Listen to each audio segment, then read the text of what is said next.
L'Assemblée générale hebdomadaire de ce 24 août, tenue sous la présidence de Cellou Dalein Diallo, s'est déroulée dans une atmosphère peu réjouissante compte tenu de la disparition du secrétaire permanent du parti, M. Babaksori Kamara, décédé le 19 août 2019, à qui Cellou Dalein Diallo a rendu un hommage mérité.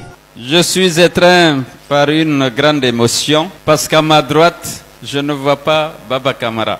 Depuis que je suis arrivé à l'UFDG le 15 novembre 2007, Baba Kamara était toujours là. En dehors des assemblées générales, il est toujours au siège, avec une assiduité irréprochable. Il avait le sens de la synthèse et de la concision. Il pouvait tirer l'essentiel des discours tenus par les uns et les autres. Je voudrais vous présenter à tous mes condoléances. Par ailleurs, la rencontre a été marquée par la présence de l'éminent écrivain Thierno Monenembo, ainsi que des adhésions visant à fortifier le combat pour l'édification d'une Guinée unie et prospère. Je voudrais, avant de commencer, saluer la présence de mon ami, l'éminent écrivain, qui nous fait souvent l'honneur d'assister à l'Assemblée générale sans être membre du parti. Je voudrais le remercier pour sa présence, son engagement à titre personnel dans le combat pour le triomphe de la vérité et de la justice dans notre pays.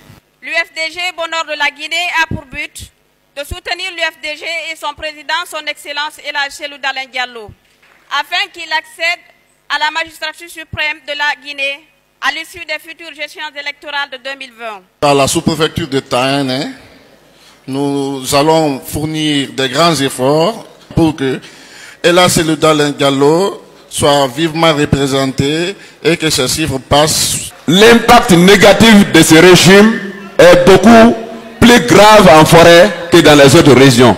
Vu sa mauvaise gouvernance, vu que le pays est en train d'être pris en otage par ce pouvoir, et considérant les belles idées du parti UFDG, nous jeunes forestiers, nous avons décidé d'adhérer de façon officielle à ce grand parti, un parti du peuple. Le forestier s'engage difficilement, mais lorsqu'il le fait, il va jusqu'au bout. Et nous vous promettons, nous serons prêts à tout pour l'élection de notre président Elhadji Cellou Dalein Diallo en 2020. Il n'aura jamais de troisième mandat en Guinée. Face à ce qui pourrait diviser les partis de l'opposition, Cellou Dalein Diallo rassure. Nous sommes dans un processus de mise en place de démembrement de la CENI. Vous avez sans doute suivi, c'est comme si ça divise l'opposition. Mais ce que je puis vous dire, que la loi a été appliquée et les concertations sont en cours pour aplanir les divergences. À cet égard, l'UFDG fait beaucoup pour éviter les divisions qui peuvent gêner l'unité et la force de l'opposition et même donc du FNDC. La loi a indiqué que chaque parti aura un nombre de représentants proportionnel au suffrage qu'il a obtenu dans les différentes localités à l'occasion des élections nationales. L'opposition s'est retrouvée, a trouvé un consensus pour adopter une méthodologie de travail. Une commission de 19 personnes, de 19 partis a travaillé de la manière la plus rigoureuse et a donné les résultats. Certains n'étaient pas satisfaits des résultats obtenus. L'UFDG s'est dit disposé à regarder sur ses quotas pour rétrocéder si nécessaire à certains en fonction de leurs besoins et des possibilités que nous avons. Cet exercice est en train de continuer. Donc je tiens à vous rassurer que ça va bien se passer. Nous sommes en train de voir qu'est-ce qu'il y a lieu de faire pour calmer tout le monde. Sur la détermination des Guinéens à barrer la route aux promoteurs d'un troisième mandat ou d'une nouvelle constitution, le numéro 1 de l'opposition guinéenne invite ses militants à se tenir prêts et à soutenir le FNDC dans son combat. Avec ironie, il a battu en brèche les arguments des promoteurs d'une nouvelle constitution. Alpha ne va pas reculer dans sa velléité de s'octroyer une présidence à vie. Seule la mobilisation populaire peut l'arrêter. Et à cet égard, je vous invite encore une fois à rester mobilisés et déterminés avec l'esprit de sacrifice que cela requiert, parce qu'il s'agit de lutter contre l'assassinat programmé de notre jeune démocratie. Et l'UFDG, à cet égard, doit être devant. Et vous savez bien que le seul recours valable, efficace que nous avons, c'est la mobilisation, c'est la rue. La rue est autorisée par notre constitution. Lorsque nous ne sommes pas satisfaits, nous avons le droit, au regard de cette loi fondamentale, de prendre la rue. C'est un droit absolu consacré par la constitution. Donc, soyons mobilisés au sein du FNDC pour répondre à tout mot d'ordre que ce FNDC lancera. Les lois de notre pays sont bonnes. Notre constitution n'a rien à envier aux constitutions des autres pays. La seule chose qui ne convient pas aujourd'hui, c'est qu'elle a verrouillé la limitation des mandats. Et c'est ça qui gêne. Les gens de la mouvance sont en train de dire non, cette constitution ne permet pas l'expression des libertés, des droits. Elle ne permet pas le développement.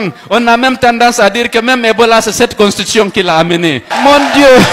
Simplement parce qu'elle n'autorise pas Alpha Condé à se présenter pour un troisième mandat. Et aujourd'hui, on dit non, non, non, non, cette constitution n'est pas bonne. Si on n'a pas mis la haute cour de justice, c'est parce qu'il y a cette constitution. Si on n'a pas respecté les accords politiques, c'est parce qu'il y a cette constitution. Si les routes sont dégradées, c'est parce que nous avons cette constitution.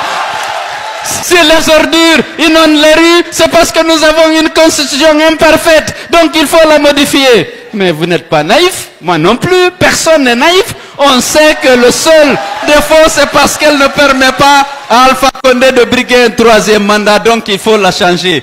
Et là, ils rivalisent d'imagination pour trouver des faiblesses, des incohérences. Il n'y a aucune incohérence. La liberté d'expression étant menacée, le président Cellou Dalein Diallo dénonce les manœuvres de musellement de la presse et exprime son total soutien aux journalistes qui font face aux relents dictatoriaux de la gouvernance de M. Alpha Condé, notamment ceux du groupe Lynx-Lance.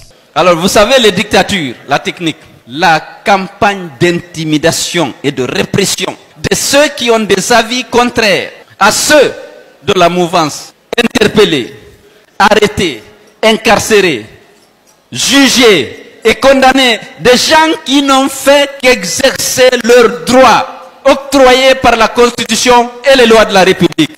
Faya Milimeno a été interpellé alors qu'il a reconnu qu'il a fait erreur. Il présente ses excuses à celui qui l'a accusé. Non, il fallait qu'il passe en prison. L'autre fois, c'était Sekou Kounduno, Fonike Mangé. Maintenant, c'est la presse.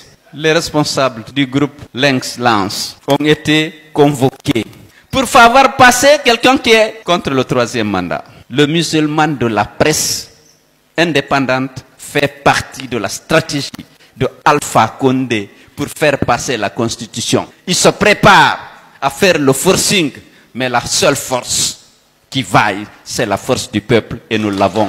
Je vous souhaite un bon week-end et du courage, la victoire sera de notre côté. En dépit de l'humeur chagrine de cette assemblée générale, les militants fortement mobilisés sont repartis, galvanisés pour la continuité du combat pour la démocratie.